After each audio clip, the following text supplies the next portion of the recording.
glad to have Roger here with me today. And to just kick off our little freestyle chat, I would like to point out to you that he has just written a splendid book. It is called The Power of Being Rich, 10 plus essential principles to manifest what you already have. And what I've done is I've written a little review of it, because that's more or less the way I run my life. I have friends who are my mentors, but then I respond to them and we have conversations, and that starts a mutual process of learning. It goes back and forth. I do that with all these poets, most of whom are no longer alive. You are here, and that's a very special advantage. Here we go. For Roger Brooks, the power of being rich is a power you won't need to acquire, but will simply be able to manifest, for it is something you already have. Roger wants to help you feel and understand this power, a strength, an energy that is doubly surprising because it's already within you. All this thinking immediately snapped into focus for me when I switched the order of two of the words in the title. In the reframing that suits me best, the book is now called not The Power of Being Rich, but The Power of Rich Being. That's a bit audacious, isn't it? I actually changed the title of the book that I'm about to review, but that's what happened to it in my head. And that's what poets do. We imaginatively reshape what we encounter, and we just see what happens. The power of rich being. Isn't that the real theme? You need to feel what it means for you to be an experiencer of the world who has abundant being, fullness of being, plenitude of being. That you are potentially a powerhouse of being is objectively obvious. Wikipedia says you have 100 billion brain cells. You belong to a species that created Beethoven and Mendelssohn in music, Newton and Einstein in science, Van Gogh and Picasso in art. You went to the moon and soon will visit Mars. To turn this theme from an abstraction to a conviction, you need confidence. The word confidence contains the Latin word meaning faith. Fides, as in semper fidelis. Isn't that the motto of the Marines? Always faithful. Faith, your power and your freedom to use it are nearly infinite, but to generate them, you need to have faith in the reality of your many potentials. How to gain this faith? Explore those potentials. Roger would call this extreme action, which is nothing but action right now. So act. I did that. Enjoying the idea of versifying emails, I composed them in the form of sonnets. Do you like that better? That's better. I think so too. In the form of sonnets. I discovered I could write dozens of them with ease. I'd write sonnets to my friends in emails, and they would take that as just, that's the way the guy is. Soon I published Shakespeare. Do I have that here? Yeah, it's right behind you. Shakespeare, you notice we're twins. We even wear our hair and our shirts in the same style. Shakespeare, and what does that mean? I answer the bard's 154 love poems with reply poems of my own in the stanza form that my mentor was teaching me. Turning retirement into retoolement, I've never known writer's block. My specialty is writer's rush. This is the rich being that I'm talking about. You'll rejoice when you feel what deep pleasure comes from your newly discovered potentials. You'll admire it and you'll smile. The words admire and smile actually come from the same word root in Latin. A smile, far more relaxing than a frown, is the realization of your face's potential for pleasure. Gratitude is a mood heightener. Sufi mystics teach that we should all be thankful for being thankful. Smiles and gratitude are further discussed and clarified in Roger's book. Buy it and read it. Wow. Wonderful, Martin. I'm glad you like that, Roger. I'm amazed because to me, that review is poetic. in itself. I tried. And I every time, every day, every week, every month that we work closer together, I get a deeper appreciation for everything that you have to offer. Oh, thank you. And you're a mentor of mine. Yeah, well, friends are like that. We switch or combine, and simultaneously are mentor and disciple. Basically, actually the philosophy that I use is very much like that, which I found in writing my book, Blake and Goethe. Blake and Goethe. It's the first book I published. When was that? Golly, I think 1988. That Wow. seems like a long time ago. And there he starts with the idea of breathing. He writes a poem about breathing. And what I do is I take what he says very seriously, short little poem, and I combine it with a little myth of his own that he made up. It sneaks into a big book he wrote called Poetry and Truth, which is his autobiography. A lot of that is fairly pompous and stuffy, but there are jewels in there. Maybe you have to read it 100 or 200 pages to find one, but they're there. And I take the myth he's invented. He calls it a heretical myth. He said he read histories of heresy. That was a favorite reading when he was a boy, a rebellious kid. And so I like that very much. It is definitely his real self speaking, and I combine it with his maxim on breathing, which is also a maxim on what we do here. The relation of mentorship and followership, going back and forth all the time. Let's see. Well, let's do it in this translation, which I made later on for my version of Goethe's West-East Divan. It comes from his poem Talismans, number 5 in his collection. Okay, all about how to breathe and why it's great. Two graces of competing kinds, one in the feat of breathing finds. Pressured, breathe in, breathe out, refreshed. How well is life strength intermeshed? So thank the Lord when you are stressed, and thank him when he grants you rest. Oh, what could be simpler than that? Actually, it was the Persian poet Sadi who said exactly the same thing. And Goethe doesn't bother to assign sources very often. He lets scholars figure that out, and lots of scholars have been happy to devote their lives to doing that. So I wouldn't have known it except that it comes from Sadi. So it's really Persian Sufi wisdom that we're getting here. So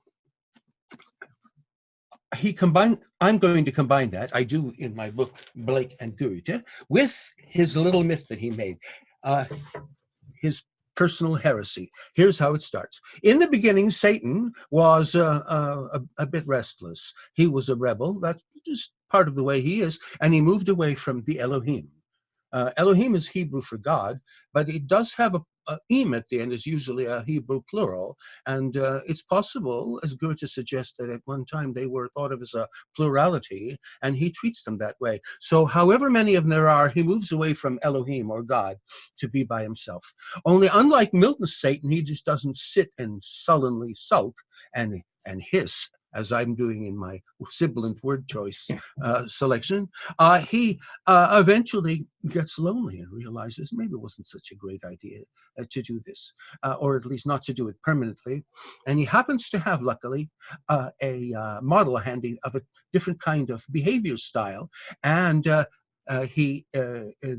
model happens to be Jesus. Jesus is a different kind of a guy. He doesn't just assert himself and proclaim and boy, listen to that wind. The wind likes what we're doing and wants to join in.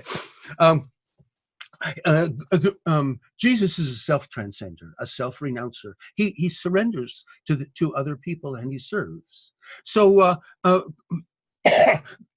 Satan decides to copy that, and he goes back to the Elohim. He's very happy about that, but the kind of guy he is, the time comes when he has to move away again.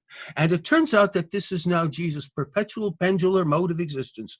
And Goethe calls it Selving and Unselving. Goethe, I didn't invent these words. I translated them from the German. Verselbstung and Entselbstigung. It makes beautiful English, doesn't it? Selving and Unselving. Yes. This is like breathing. That's what I'm going to say. I'm going to combine it with Goethe's poem. When you breathe, you assert yourself. You breathe life into yourself. You take life into yourself because you value yourself and your life. And then whatever you take, you give back again. And breathing out will balance the self-assertion with a self-renouncing and a self-transcendence. And you keep doing that in a pendular fashion all your life, and that is the motivation for, I call it Goethe's moral psychology. I have formulated it that way when I combine the breathing poem with the pendular motion of Satan myth that he made. Don't they make a nice combination? It's incredible. Incredible. So what Goethe has done for me is he has provided moral as well as physical psychology that is life-giving. And moreover, it's ontologically valuable too. Ontology is the study of reality. The ontologist wants to know what's real.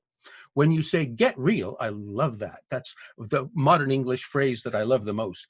Get real, that can affect your whole life. Depending on what you think that means and how you go about it. But get real is an ontological imperative. It means acquire reality. And now what is that? How do we do it? Well, and this I emphasize, Blake and Goethe both insists on it. Pure being is static. Pure nothingness, what's to say in favor of it? But if you have becoming, that combines being and nothingness, in that every moment that you become, something is born and something dies. And what's the result of that? Life is the result of that. It's life-giving, self-transcending, and it's self-affirming and self-transcending. Self-affirming and self-transcending. Inhaling and exhaling. And this is the moral, the physical, and the ontological psychology of breathing, which Goethe gives to the world, at least when I get done with him. And so that was the main result of my encounter with Goethe. You see, I learned something hugely valuable from him. And at the same time, I'm a bit of a mentor, because he did not so clearly combine the poem on breathing with the myth of selving and unselving as I wish to do.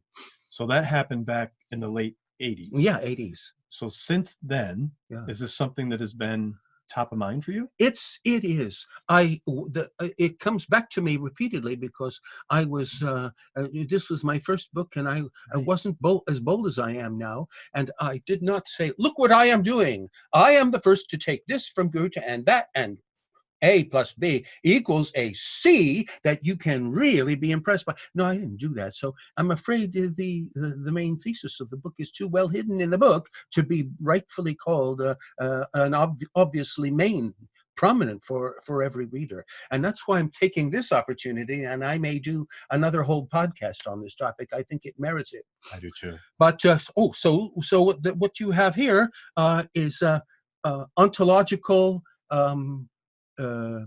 fullness, plenitude, and life. And when I say the power of rich being, I am also enunciating a rather bold thesis that although your book is an excellent memoir of your own development and a superb self-help guide, it is thirdly a book about ontology.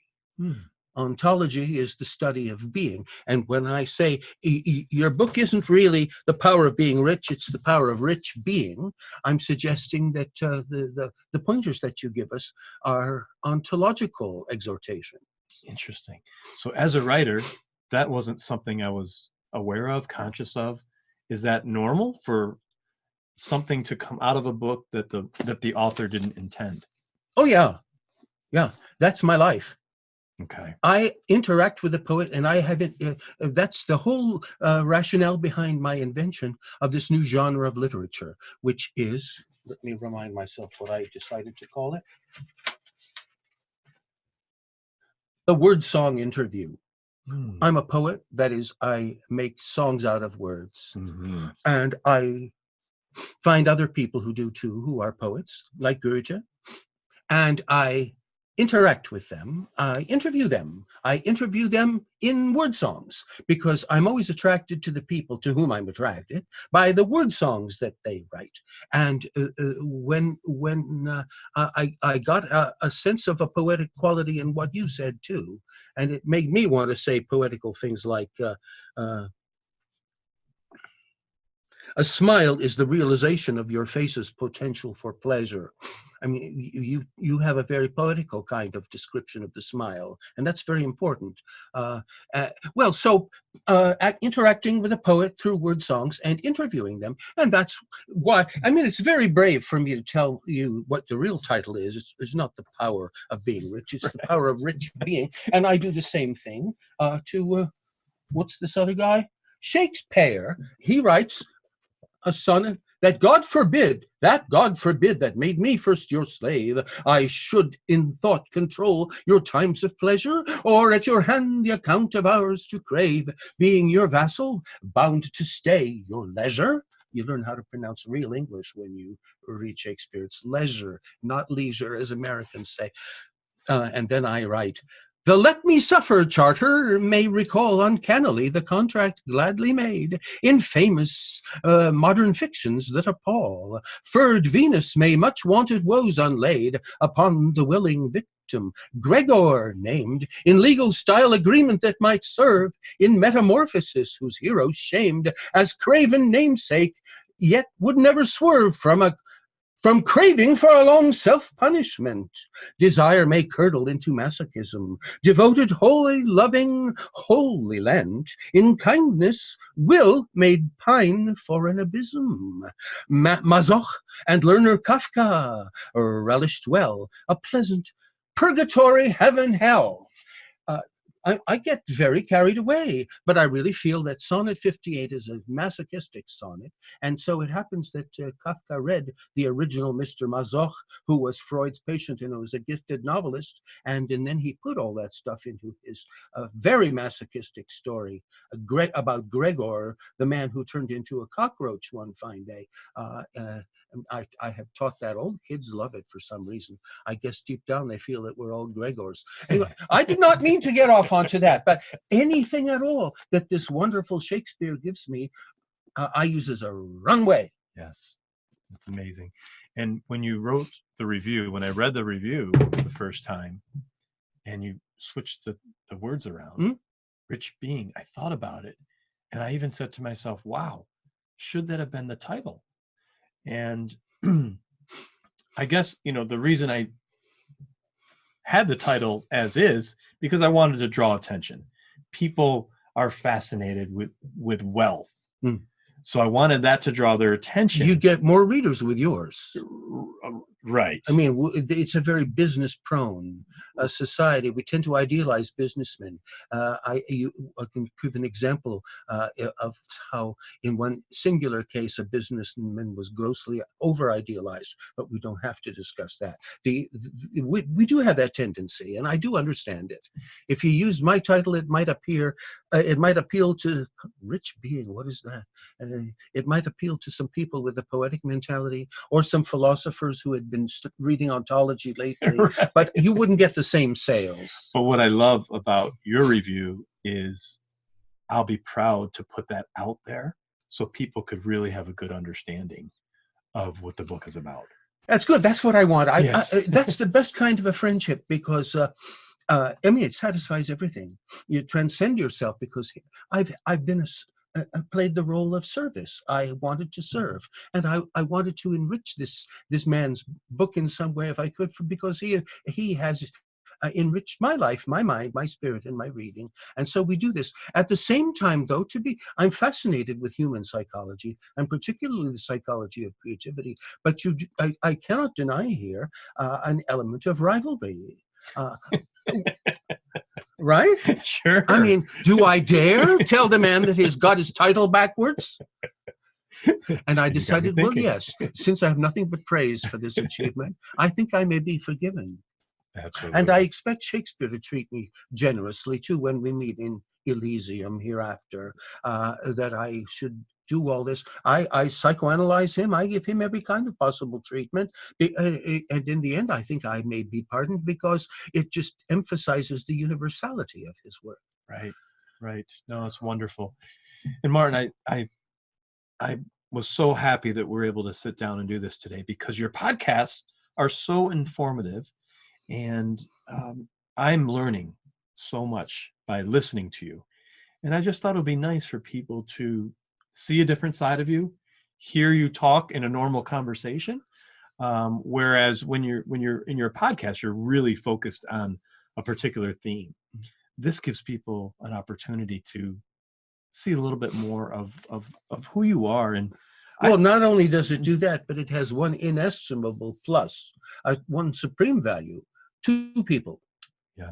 If we're going to have the idea of the verse, what was it? I keep forgetting Oh, my own title. freestyle. Yeah, word song interview. Oh, yes, yes. Word song is the first word, but interview is the second. Mhm. And I just go through my life acquiring constantly new mentors and subordinating myself to them. Before I will conduct an interview with anybody, I must master that person's style. I want to show that I love what he or she loves, and that I love to talk in the form in which the person that I want, whom I want to be my best friend for a while, also loves to talk. This is a gesture of love. It's a gesture of total devotion. You learn the person's style. Yeah. You do not translate him into some kind of modern American free verse to make him sound like every other poet that's now writing. No, you let him speak in his wonderful language. It was such a joy to write Shakespearean sonnets. You know, the sonnet is in my own writing. It started out my default form. I still tend to write them. Remember, I said I got started with emails. Because I discovered it was so much fun to write them in sonnets. Yes. And well, I still like them, but the Shakespeare sonnet was a very special test because I don't write his kind of sonnet. I write an 8-liner and then a 6. 8 and 6 is 14. They have two units. The second contrasts with the first, and the progression is more gradual. With Shakespeare, you have 4, 4, 4, 2. The relation of the fours can be anything at all. And what is the two? The two is often a tremendous puzzler, and sometimes it is a clear summary, instantly memorable, and other times it gives rise to endless wonder because did something just pop into his mind? Was this planned in any of the above? It keeps English teachers busy, but it is not my personality. I prefer no special puzzles at the end, but a gradual. Often I start in a pedestrian way, but then I move on in a more gradual and seemingly logical way. So to learn the Shakespearean sonnet instead of this 8/6 variety, which is traditionally called Petrarchan sonnet, was quite a challenge, but I had to do it. I wrote nothing but Shakespearean sonnets, and I copied everything he does. There are a couple of times when he somehow, for reasons nobody knows, writes a 12-liner. I think there may even be one 10. There are certainly a couple of 12s. I did that too. So just so people understand, because it took me a while to catch on to exactly what you're doing here. You're saying you'll match exactly the way Shakespeare wrote that particular sonnet Right. in your reply. That's right. So if it was 8/2, you would do 8/2. That's right. Okay. And if he happens to be writing sonnets, 14-liners is the rule. But for some reason, one of them is 2 lines short. Mhm. Mine will also be 2 Okay. lines short. Which I is just want to amazing. show total devotion. So if we could get into that just a little bit, because I'm just interested, and I'm sure the listeners are as well. When you're writing a reply and there's a little difference in this reply than all the other replies, is your approach different, or do you just have to think about it a little bit and say, okay, I have to match it this way? It happens naturally. It's not a stumbling block of any sort. I have already experimented before. I had experimented, and I'm continuing to, before and after the Shakespeare book, with every possible kind of sonnet. I wrote one just last week, made out of an email. Do you think maybe do we have time for that? Sure, we do. All right, I have it right here. It's called Earth Tones. Okay. That itself is an allusion to a poem I love. Thomas Hardy's best poem is called Earth Tones, Okay. but his is super gloomy and mine is super cheerful. Basically, here we go. It was based on an email to a friend of mine named Annie Johnson, who's a potter, and she made me a cup. Wow, beautiful. This cup has it designed, the glaze is more dark than originally intended, but what you have in relief, that is in standout sculpture kind of carving, are ginkgo leaves. They have an odd two-part shape. It looks like two leaves are stuck together. Goethe wrote a poem on the ginkgo, and calling himself a ginkgo, he said, "I'm two in one," and they didn't tell us exactly what that's supposed to mean. Now, let me ask you, when you drink out of this cup, Mhm. do you have a special feeling because that was made by a friend? Oh, absolutely. Let me tell you what I write here. There was a beautiful landscape in our backyard yesterday. Perfect Andrew Wyeth. Do you know Andrew Wyeth? Oh, yeah, look at him. He's basically the supreme artist of November. He's always painting. He does sometimes upstate New York and Pennsylvania, Okay. but mostly you think of Maine and New England, because usually the ground is quite barren, and often there's a light coating of snow. And that's exactly what we had yesterday. There was a beautiful land. He teaches you how to love the earth. Every micro inch is studied with microscopic clarity. You just have to feel he put in hundreds of hours on that picture, and you think, this man loves the earth as few have ever done. There was a beautiful landscape in our backyard yesterday. Perfect Andrew Wyeth with a light snow, more light than snow, even though dim, on the brown and tan underlayers of soil and roots and dead grass. He teaches us how to love this earth.